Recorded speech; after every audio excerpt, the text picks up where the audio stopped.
This is Molineux Stadium, home to Premier League club Wolverhampton Wanderers FC.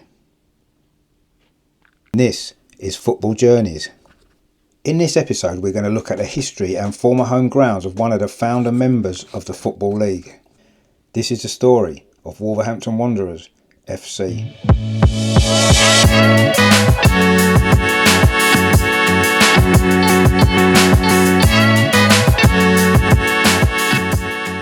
Wolverhampton is a city and metropolitan borough in the West Midlands, 12 miles northwest of Birmingham.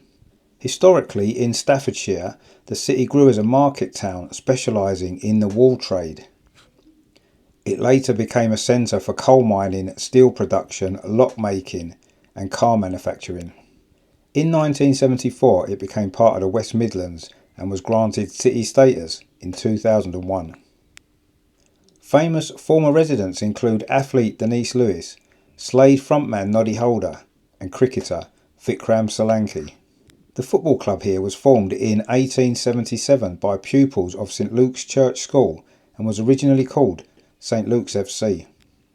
They played their first match here on a field at Goldthorn Hill on land owned by parents of one of the players.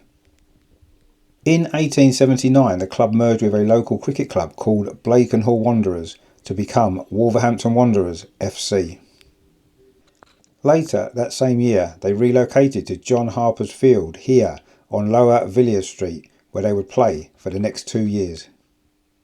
In 1881 the club moved again into their first proper stadium here at Dudley Road, opposite the Fighting Cocks Inn, which is now this supermarket. Wolves entered the FA Cup for the first time in 1883, and in 1888 they became one of the 12 founder members of the newly formed Football League. The land where the stadium once stood is now this housing estate, and it's hard to believe this was once the site of the club's first ever Football League match. Now just street names such as Wanderers Avenue are the only reminder that the club ever played here.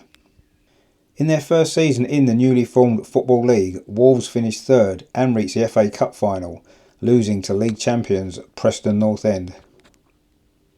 Following that successful first season, Wolves moved into their current stadium, Molineux, situated in the Whitmore Reens area of the city. This was the first stadium built solely for use by a Football League club, and the name originates from Molineux House, which was built on the site by local merchant Benjamin Molineux. In 1893 the club won its first major trophy, the FA Cup, beating Everton in the final, but they suffered relegation in 1906. In 1908 Wolves won the FA Cup for a second time while still in Division 2, but the interwar years were tough, and in 1923 the club dropped into the newly formed Division 3 North. However, the 1930s would see better times for Wolves, and by 1932 they had climbed back to the top flight. In 1938 they came within a whisker of winning the league for the first time, but a final day defeat at Sunderland handed the title to Arsenal on goal average. After another runners-up finish in 1939, Wolves were beaten in the last FA Cup final before World War II by Portsmouth. The first season after the war saw the club suffer more final day heartbreak when defeat at Liverpool handed the Merseysiders the title, but Wolves did win the FA Cup for a third time in 1948. This paved the way for the club's most successful decade in the 1950s, as under the management of Stan Cullis they were crowned league champions in 1952, 1958 and 1959. They also became one of the first English clubs to compete in the European Cup, and they beat the mighty Real Madrid in 1958.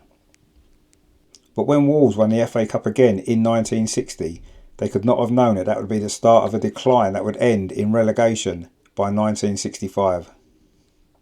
The club did enjoy a mini revival in the early 1970s as they reached the UEFA Cup final in 1972 before winning the League Cup for the first time in 1974, beating Manchester City at Wembley.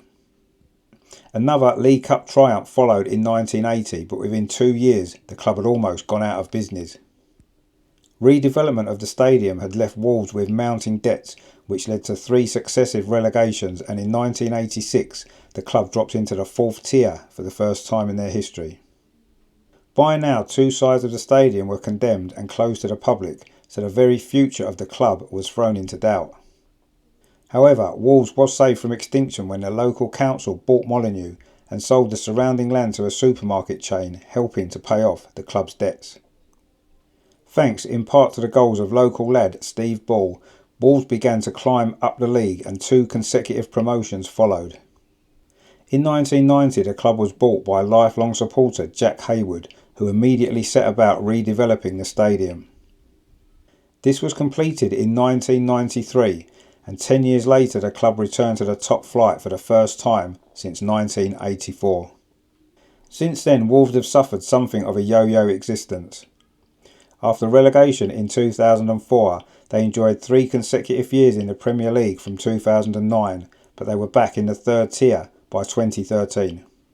However, Wolves returned to the Premier League in 2018 and their 7th place finish was their highest final position since 1980. Now established as a top flight side, Wolves are currently sitting comfortably in the top half of the table. The stadium here at Molineux has seen many changes over the years. In the club's heyday, crowds reached 60,000 and they had an average attendance of over 40,000 in the 1950s. It was one of the first stadiums in the country to install floodlights and hosted some of the first ever European club matches. Following redevelopment in the 1990s, the capacity dropped to under 30,000, but it is currently 31,750, although there are plans to increase this to 50,000 over the next few years. The stadium has hosted England internationals for both the men's and women's team, and a concert by Bon Jovi in 2003 attracted a record crowd of over 34,000. So this has been the story of one of the most famous names in English football history. This has been the story of Wolverhampton Wanderers FC.